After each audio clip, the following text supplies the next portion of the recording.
Yeah, next week. Next week, Bryce Harper and Aaron Judge coming to town. Couple of the two that got away. There's been a few. The two that got away. I mean, that's one thing I was thinking about. Keeping an eye on Bryce Harper in Philadelphia, and we've been talking about this for a while now with the Giants about they need a homegrown star. They need a player from their own farm system like they used to have with Lincecum and Kane and Posey and the rest. And I think like Willard's big on that, that there's nothing like the hometown guy, and that's why we loved Curry more than Durant. But I'll tell you what, Bryce Harper, he owns Philadelphia right now. I mean, Philadelphia is in love with Bryce Harper. He's doing all the right things, and you just think, boy, what if the Giants would have gotten him and he'd be out here playing for the Giants?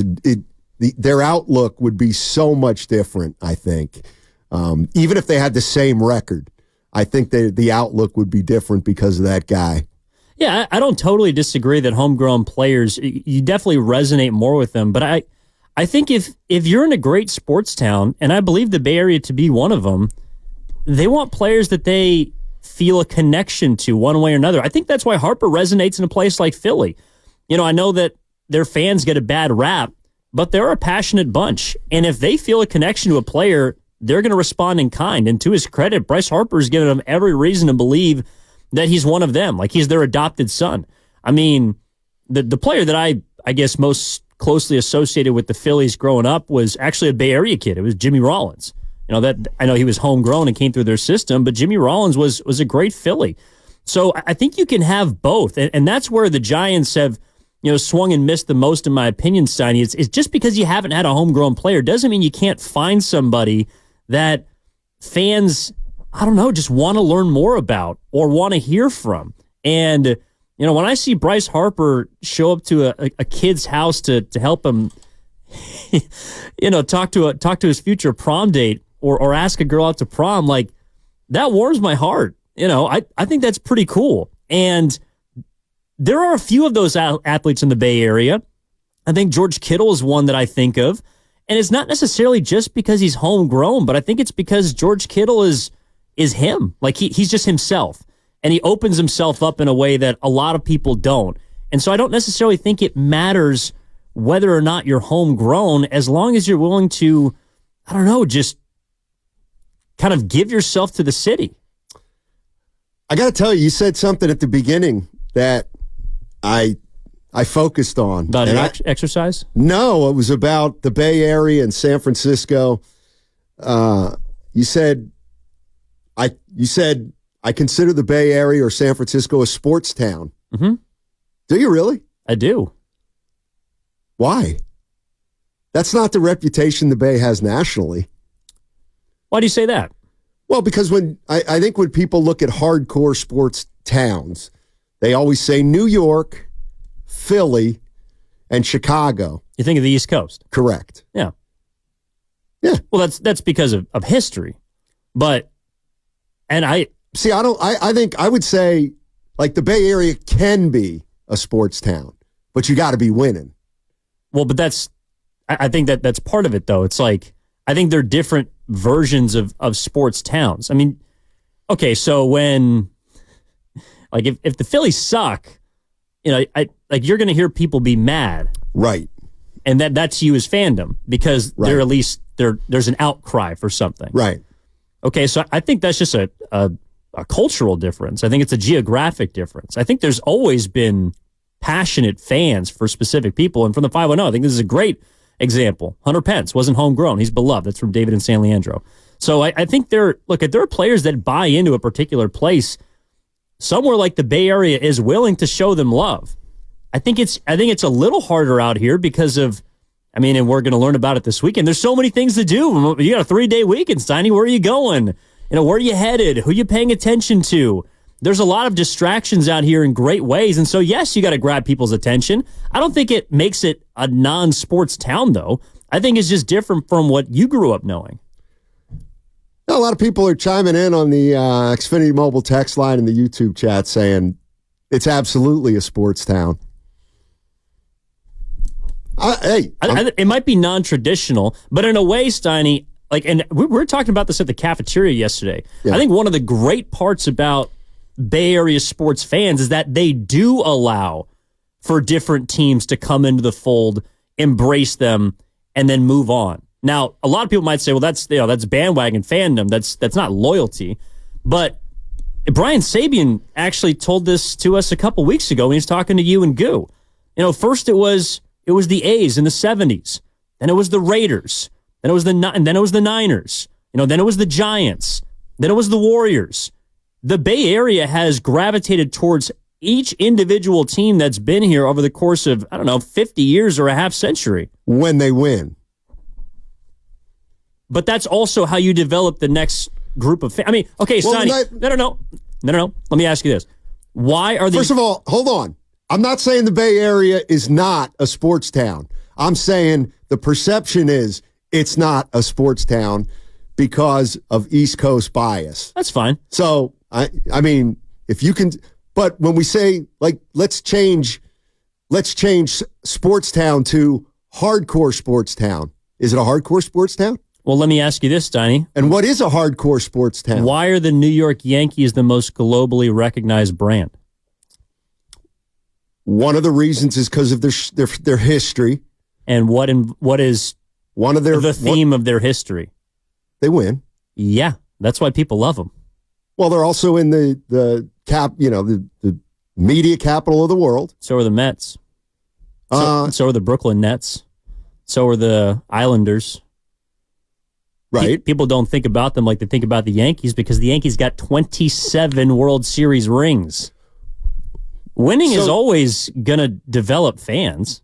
Well, then how come the Knicks fans are totally hardcore and they haven't won in 40 years or 50 years?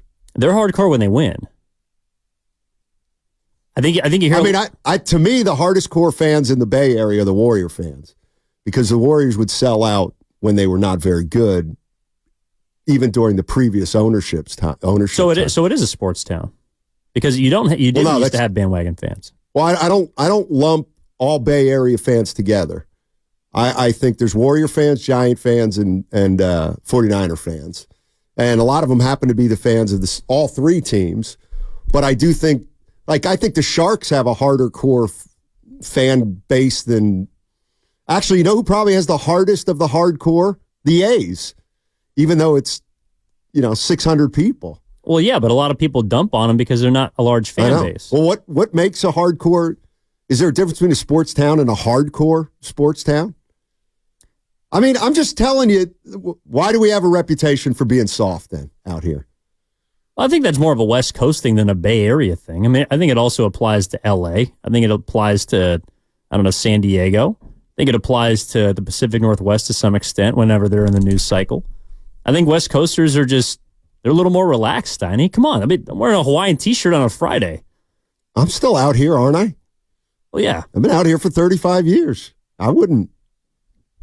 So what would you describe as, I guess, the characteristics of a sports town? Of a, I don't know. Well, your ideal sports town. I think if a Bay Area team stinks, the fans out here are more likely to check out than, let's say, complain and rant and rave about it, like they might do back east.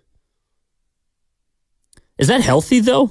Oh, no, probably not. It's probably not. I would. You want to talk about which fan bases are healthier? Yeah. No, the Bay Area's got the healthiest fan base in the.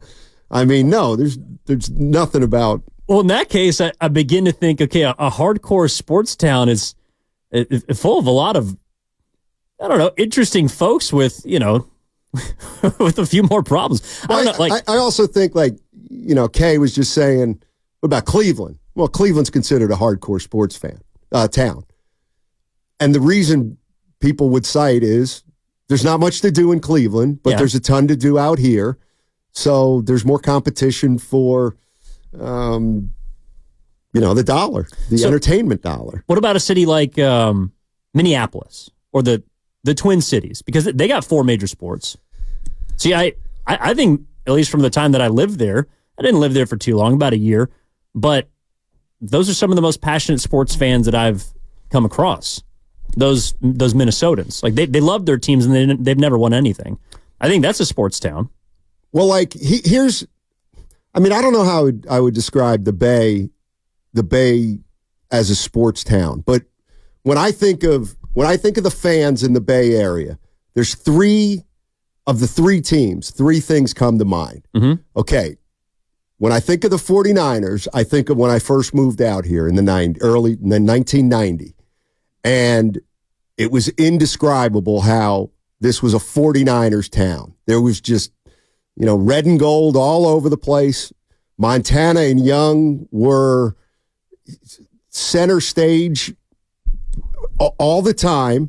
And the 49er fans, I thought, were just ubiquitous. They were just all over the place. Okay, then we had the Warriors. And to me, the Warriors have their fan base is absolutely rabid. They're the core fan base of the Warriors. And I think we saw the Warrior fans at their best during We Believe and then into the dynasty. Then obviously the Warrior fans at Oracle Arena had a reputation as a fan base. And Steve Kerr even talked about it when he got hired, I thought the Warriors were the loudest arena in the league. The Giants created an unbelievable story in 10, 12, and 14, and they were able to bring in, I think, more of the casual fan, and they turned into like what I call a phenomenon in that 5 to 6 to 8 year period that I mean, to me, I likened it to Red Sox fans who'd come out of the woodwork when the Red Sox won it in 2004. All of a sudden, it felt like everybody was a Red Sox fan.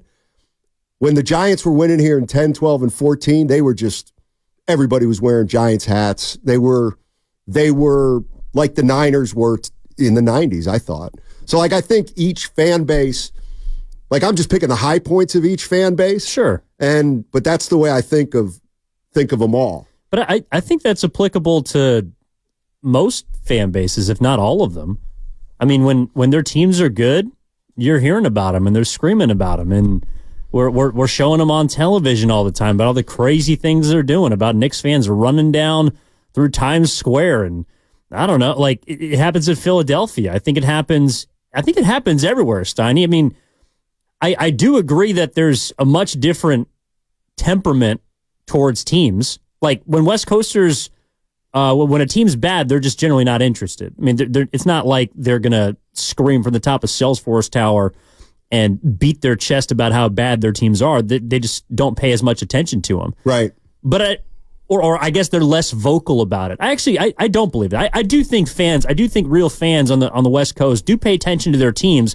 They're just not as vocal in the way that I guess the traditional East Coast fan is. Maybe I could be wrong about that. I also think this is a factor on the Xfinity Mobile text line. There are a lot. We're known as a transplant area. That a lot of people that live in the Bay aren't from the Bay. So maybe in terms of sheer numbers, in the Bay Area, there are more fans who root for the places where they came from. It would be like if I would be out here and I still liked all my Philadelphia teams.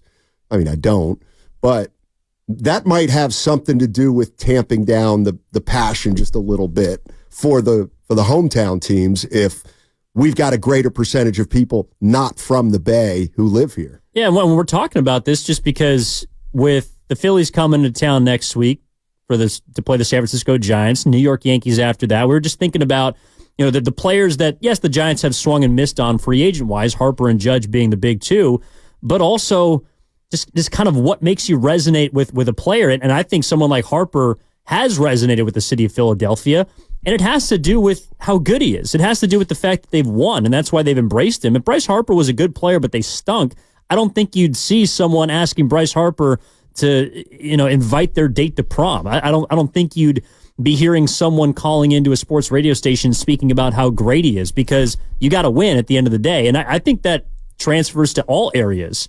And that's why I do consider the Bay Area maybe a town, descriptively is not correct, but it's a sports area. Like, I've always thought of the Bay Area as having passionate, educated fans. Do you think, I'm just spitballing here, Do you say like Bay Area sports fans, or do you break it up into San Francisco, Oakland, and even San Jose? Because I think it used to be the city and the town, because Oakland used to have 3 teams. Right. San Francisco used to have 2 teams. And I think one of the reasons why the Warriors have always galvanized the entire area is because they were the only NBA team. If you're a Giants or an A's fan, you had a choice. Raiders, Niners, you had a choice. I just think the Warriors were kind of the middle ground for all of the rabid fans for both sides to finally put aside their differences and say, we're just going to love this one team because we love basketball. Yeah. Well, I mean, like, think about this. So I remember when I moved here, okay, it was all about the Niners. And when they talked about, longtime Bay Area residents and people who are from here can jump in here at 888-957-9570. It's funny, somebody texted in, what are you two guys talking about? And it's like, you know what? I'm not really sure. We're just kind of stumbled into it. Yeah, we just kind of stumbled into, Evan said, Bay Area's a sports town, or San Francisco's a sports town. And I just said, well, that's not really the reputation it has nationally. I'm not picking a fight, and I'm not saying the Bay Area. I'm not saying the Bay Area is not a sports town. Let them up. But like the way I think I do think of, okay, the 49ers, when I moved here in 1990, yeah, their fans were rabid. But you know what they called them the wine and cheese crowd. They called the 49er fans wine and cheese. Like that, they went to go, they eat wine, they drink wine and eat cheese. They're sophisticated. Okay, now you fast forward to the 49er fan today, and it's not considered wine and cheese anymore. It's considered far more hardcore and intense, I would think. So fan bases can even change. Look at the Warriors fan base. It changed from Oracle to Chase. Well, do you think that, I don't want to date myself or date you, but I wasn't around for those Niners teams. Do you think part of that was because of the players themselves? Like the players that were on those teams, their style, the reputation of Walsh and them being a forward-thinking organization, or, offensively, their philosophy was, I don't know, eons, whatever you want to, I do think that some of the association that fans get are because of their teams. Like with the Harbaugh teams, I never thought about 49ers fans as being a wine and cheese crowd. I felt like they, as fans, adopted the mentality of that team, of the identity of that team. That I agree with. Same with the Giants fans. I think a big reason why those Giants teams, the 3 World Series teams, are so beloved, it's because a lot of fans associated with being a kind of a band of nobodies or overachievers, which is what I associate with those teams. And with the Niners back in the 90s, there was a connection. So I got here in 90, so Montana had been here. But, that's the one thing I noticed the minute I stepped foot in San Francisco, was there was something going on. As soon as I got here, I knew it. There was something going on between the fans and the San Francisco 49ers team. It was palpable how symbiotic their relationship was. There was something about Joe Montana being the quarterback of the Niners and leading them from a 2-14 season a couple years before their first Super Bowl to what it was. Anyway, what are Evan and I talking about? Not quite sure. We're talking about fans and how hardcore of fans are in the Bay Area. And are you less of a hardcore fan just because you're not a jerk like an East Coast fan? You tell me, 888-957-9570.